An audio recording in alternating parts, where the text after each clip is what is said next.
why are interest rates rising? Is it because the economy's better? Or is it because we're adding way more money to the deficit with no way to actually pay that down? I think they're the two biggest questions right now. And I don't know, if, Courtney, from where you're standing right now, is it a problem? Can we just keep spending infinitely and it's not a big deal? Or do you think that we're going to see interest rates skyrocket? Yeah, the reason that the longer term bond yields have been rising is because there is a concern about the deficit, right? Because with this bill that's happening, there's tax cuts that are in there, but yeah, no way that the deficit is going to get paid down any faster.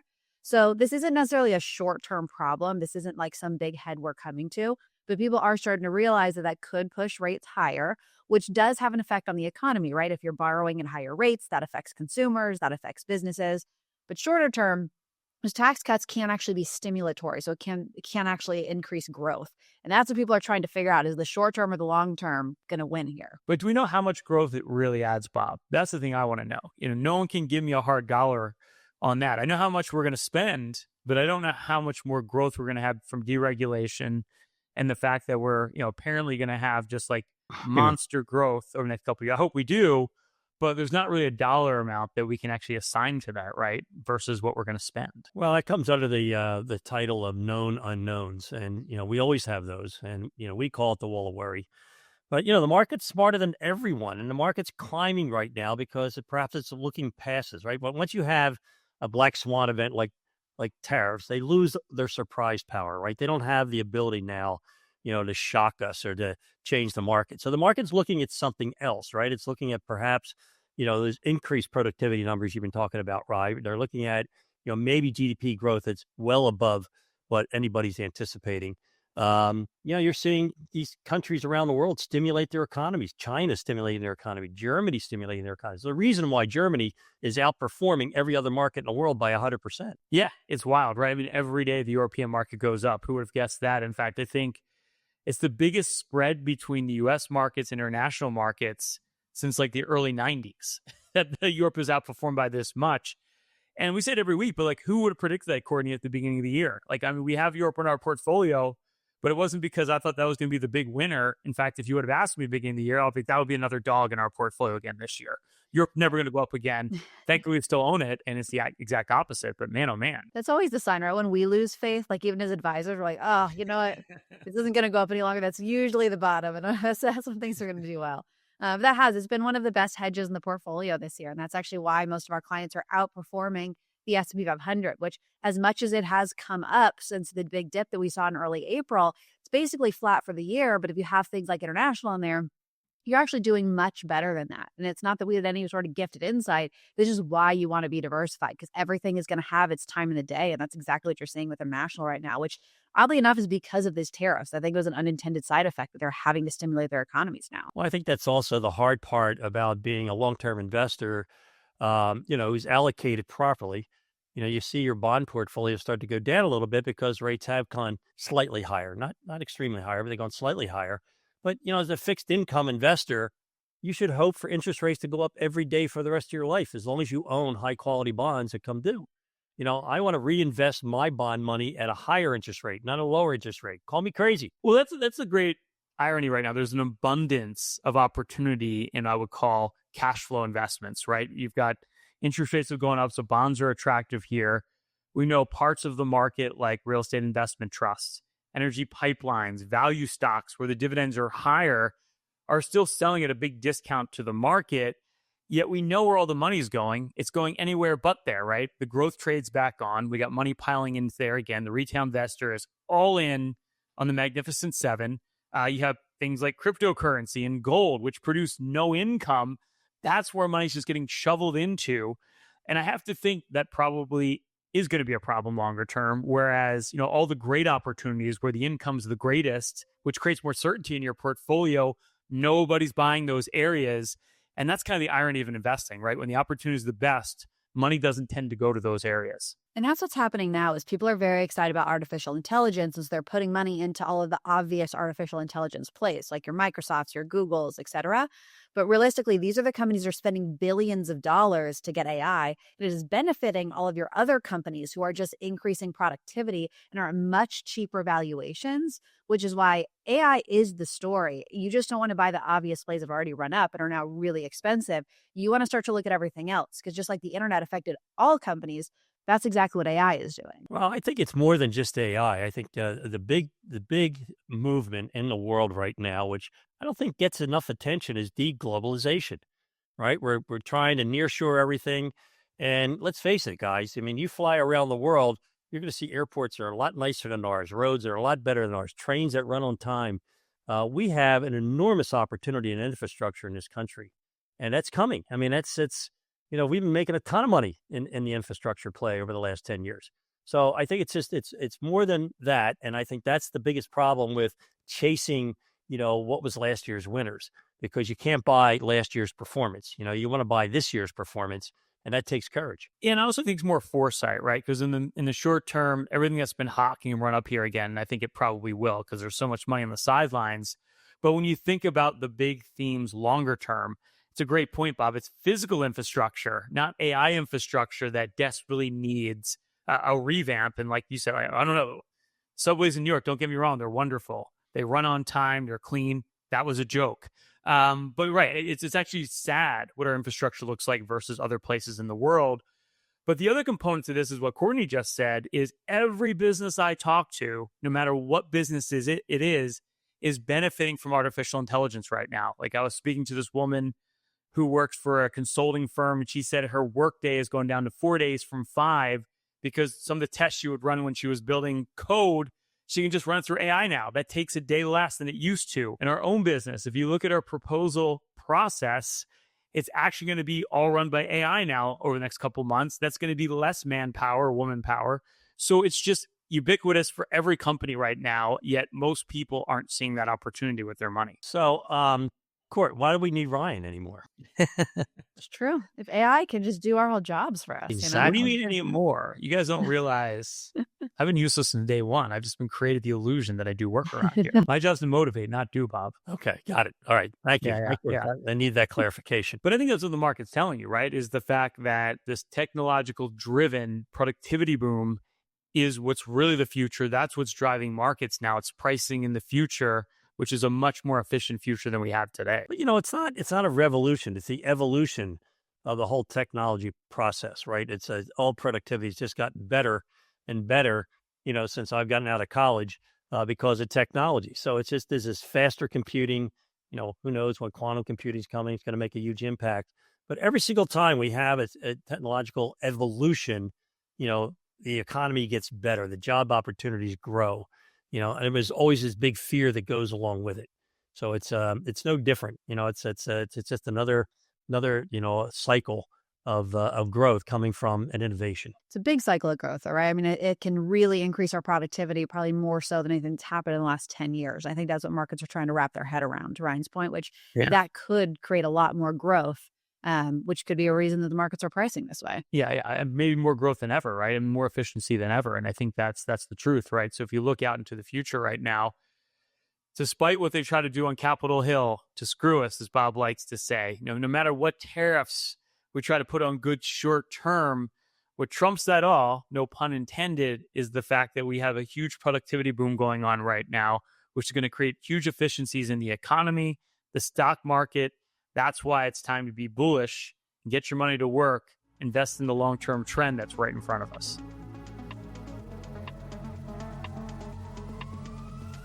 Hey, hope you're enjoying the most recent episode of Payne Points of Wealth. Everything you hear on this podcast, along with some due diligence of your own, can help you get ahead financially, literally at any stage of your journey.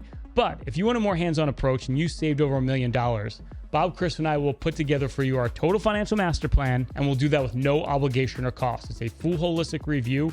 We literally look at everything. We go as far as building you your own personalized financial portal. We'll give you a bird's eye view of your entire financial life, and we'll hone in on every financial issue you need to address today. Whether it's an income plan for retirement, how do you take Social Security? How do you draw from your portfolio? How do you factor in inflation? We'll build a dynamic income plan for you. We'll look at diversification. Has your portfolio been up and down with the markets, extremely volatile, or have you been sitting in cash? Paralysis by analysis. You can't figure out what to do. We'll put together a full investment game plan tied to your goals, show you how to grow your wealth, but most importantly, protect it over the rest of your life. And we'll look at fees and taxes. Wall Street loves to sell you high cost, tax inefficient products. Whether it's an annuity, mutual fund, brokerage product, we'll do a deep dive of every investment you own. We'll show you how to reduce the cost, optimize your portfolio for taxes. It's not what you make, it's what you take. You'll get our full tax playbook. If you want this full holistic review and you saved over $1 million, simply go to www.paynecm.com/financial plan or click the link below to see if you qualify for a free financial review. All right, it's the tipping point. This is where we pinpoint the pain point. Of course, that's Payne, having the biggest impact on your wealth right now. And I thought we could do a financial autopsy today. Court, you and I worked on one recently. This individual did a great job saving. He's saving for retirement. But man, oh man, he had two different institutions managing his money. And I have never seen such egregiousness as what we saw on these two different accounts. And I thought we could break down some of the issues that this individual had that we pointed out to him that are going to make a big impact on his financial life because he really didn't know what his issues were. Yeah. And one of the biggest things that I noticed kind of right off the bat here was how much concentration he had. And what was interesting is he had two different people managing his money, and they were managing it very similarly. And there was a lot of overlap. Like one of the areas we pointed out was how much U.S. technology exposure he had. And both firms were doing the same thing. And we actually broke down 11 different funds that all basically just owned your U.S. tech index. And he thought he was much better diversified because of the amount of funds he owned. They just all owned the same thing. And they all have different names, right? One's called like the Growth International Fund, but it really just owned Microsoft, NVIDIA, Tesla, you name it. It was almost like 30% plus of his net worth really concentrated in one area. And the other part of it is the fees on top of it. You know, we talk about the devil that you see, or you don't see rather, is worse than the devil that you do when it comes to Wall Street. And the internal cost on these funds in some cases was as high as 2%. That's just on the internal cost. And they were paying an advisory fee, which brought the fee up to like 2.5%, which, by the way, that's extremely high when you're talking about managing money over time. Well, you know, guys, it's this is the same old that I've seen for 50 years. First of all, you have with a mutual fund, you know, they have this need to keep up with the index. And because the index is capitalization weighted, you end up getting concentrated in the stocks that are outperforming because if you don't, you're going to get trounced by the index. And that's the reason why most mutual funds underperform. So that's one huge conflict of interest. The other conflict of interest, one I haven't seen for a while, was you had an online stockbroker churning the account. I haven't used the word churning in about 30 years. It's incredible. Yeah, it's wild because that account did 24% last year, and he was bragging it did 24%. Meanwhile, how you just bought the index did like 33%. So in a good year for growth, it was supposed to be a growth portfolio. He was up, but he didn't realize he was just up because the tide was up, right? It wasn't because his investment manager was smart. Furthermore, we counted the investment manager did 195 transactions on his account last year, and we add up all the commissions and end up being about 3.2% of his portfolio. So, and it was very hard to find these commissions, by the way. They weren't just marked up right there on the statement. You actually had to find them. So again, they were hidden, but this guy thought he was doing great. Meanwhile, he dramatically underperformed the index, and his fees were astronomically high. And I find this all the time where people will think they're with somebody who is really intelligent. Like they're making all these trades. They know what's happening in the stock markets. Like there's a lot of like blind trust that will go into that and say, yeah, I did so well. I was up 24%. But yeah, that's what you have to say is, okay, but what did the index do? Because you'd think you're getting something good with all this trading and all these high fees. Like you must have a really good manager. But oftentimes that is what happens historically where they do underperform the markets at a minimum by the amount of their fees, because you have to be smarter than the markets to make up for your fees. That just doesn't happen consistently enough for that to make any sense. Well, this might work, you know, when AI comes out, because when there's a human being whose the only way to compensate themselves is to generate a commission. right? The incentive is just too overwhelming, right? So I can sit here and do nothing and I make nothing, or I could just do something and I can pay my mortgage this month, as opposed to a fiduciary who has to work in your best interest. So it's just, it's amazing how very few commissioned stockbrokers exist anymore. But when you do see one, they have, they just don't have a chance. They're going to overtrade the account because that's how they get compensated. Well, what's crazy about it too is, this individual said, well, this guy is always sending me research. He's sending me reports. I'm like, yes, he is, because he wants to do a trade to get a commission. And I'm saying to him, I don't think you really care about what's going on with Amazon this quarter. He's like, you're right, I don't. So, bottom line is, this is like an old school broker. And again, you could have bought the index for 0.1% a year fee, and it did 8% better last year just owning the index, which also speaks to professional money managers, net of their fee, historically can't outperform the index. So why would you ever hire a money manager? It just doesn't work. Well, the other thing is, and you got to talk about taxes, right? If I trade something in an account, it's either going to be a gain or a loss. And if it's going to be short term, I'm going to pay ordinary income taxes. So, that could be 40%, for some of our clients. And, you can't you can never make up that fee combined with the taxes. So it's a really bad structure. But, I think the most egregious thing is that you can't tell by looking at the statements that this portfolio is built on a mountain of risk. And don't forget also, so not only does he have one advisor who's churning the accounts and trading into it, which is going to create the taxes you're talking about, Bob, but the other advisor owned a lot of mutual funds, and we've talked about this in the past, but those will also give out capital gains to you every year because of the trading that's happening within the fund, not what you're doing in your account, but within the fund. So those also are not as tax efficient, again, as just owning the index and ETF, where you decide when you want to sell something and in what years it makes sense for you to take the gains.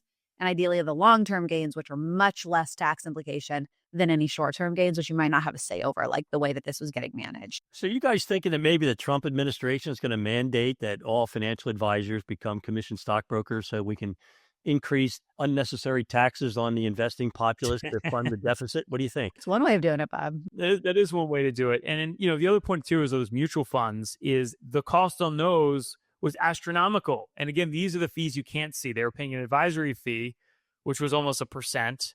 And then you had internal costs that were almost 2%. So again, you're talking about just astronomical fees. All these funds have underperformed. Yep. And to your point, Court, they're tax inefficient.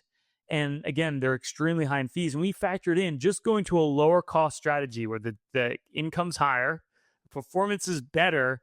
We're going to save him $88,000 a year. That's hard dollars. And I compound that over 20 years. That was over $2 million that goes into this investor's pocket.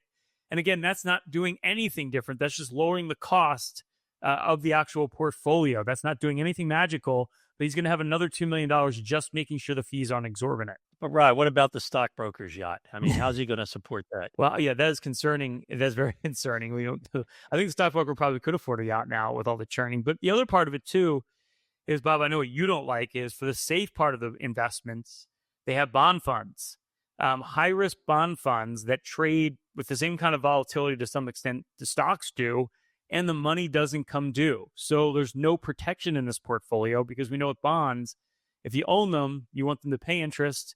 Bob likes to say you want to have permanency and definition. You want to know that money's coming back to you. And that's not the case for the vast majority of the fixed income in this portfolio. And it's almost impossible to customize a portfolio for an investor if you don't know what your fixed rate of returns are going to be. And I think that's the biggest issue I have, with these open-ended mutual fund investments in bonds is that you can't calculate what the return is going to be. There's no way to guess as opposed to a fixed income portfolio where you know exactly what the coupon is, you know what's going to be generated each year, when your money's going to come due to, fund, certain needs. So it's just lazy investing on the part of our colleagues, our competition, I should say. They're not really our colleagues. And it gets more egregious than that. At the one firm, of course, they're recommending their own funds. And of course, their own fund has one of the highest expense ratios in the industry. So, where's the conflict of interest there, right? I mean, the fact that you're actually not only taking a fee to manage the portfolio, but then you're recommending your own fund to the client. So it just goes on. And this is what I think is really dangerous in a bull market. because everything's going up. Everybody feels good.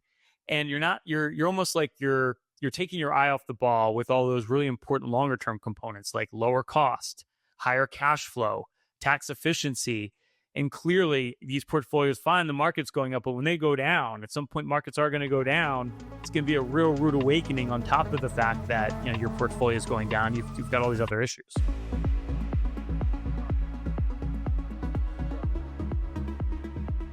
All right, it's the hidden facts of finance, random financial facts that may surprise you or even shock you. All right, Bob, Elon Musk said he plans to have Optimus robots working in Tesla factories by the end of this year.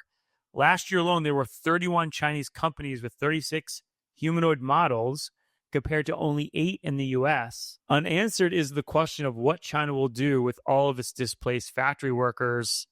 It's like Terminator, Bob. The robots are coming. I'll tell you what, I've been looking at some of the videos that companies like Tesla and some of these Chinese manufacturers are putting out.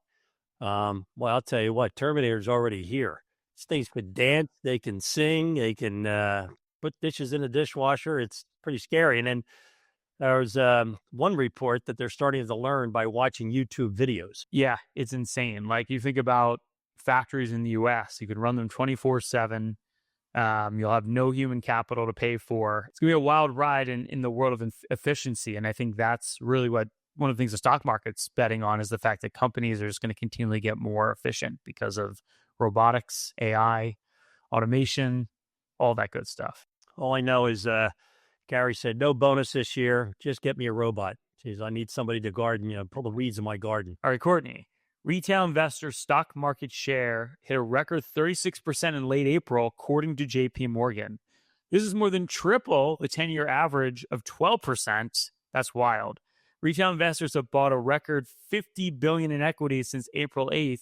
Retail right now is stronger than ever compared to its institutional counterpart. Yeah, which is great because we talk about this often, but the best way that you can build your wealth and keep pace with inflation is by investing. So to really see retail investors grabbing onto that and building their wealth, I think is going to be a really great thing long term.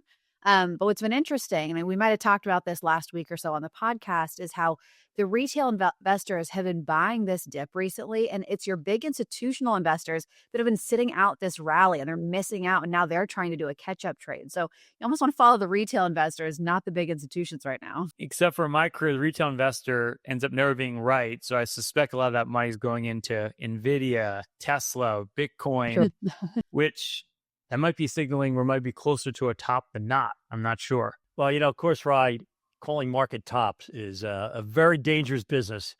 So we don't call tops here. It's easier to spot a bottom than it is to spot a top. Well, call me when the bottom's in, Bob. Oh, that was in 2 years ago, Rye. Real helpful now. Thanks. I called you. Didn't call me back. I got all the way up to the Qs and never got to your name. Story of my life. Hey, hope you enjoyed episode 205 of Payne Points of Wealth. If you like our podcast, you love our podcast, give us a 5-star rating on iTunes, Spotify. You can subscribe to our channel. This is YouTube right now. You can like this episode, subscribe to our channel, click that notification bell to be updated every week of all our new content. Your support for our podcast gives us the support to continue to do this podcast. That's it for this week. As always, stay loose and keep an open mind. Thanks for listening to the Payne Points of Wealth. Hopefully, you found the ideas discussed in this episode valuable and useful for your own financial journey. You can find out more about Bob, Ryan, and Chris's firm, Payne Capital Management, at BeBullish.com or through the contact information found in the description of this episode in your podcast player or app. Join us next week for another episode of The Payne Points of Wealth, brought to you by Payne Capital Management. Information provided on today's show is provided for informational purposes only and does not constitute investment, tax, or legal advice. Investment is obtained from sources that are deemed to be reliable, but their accuracy and completeness cannot be guaranteed.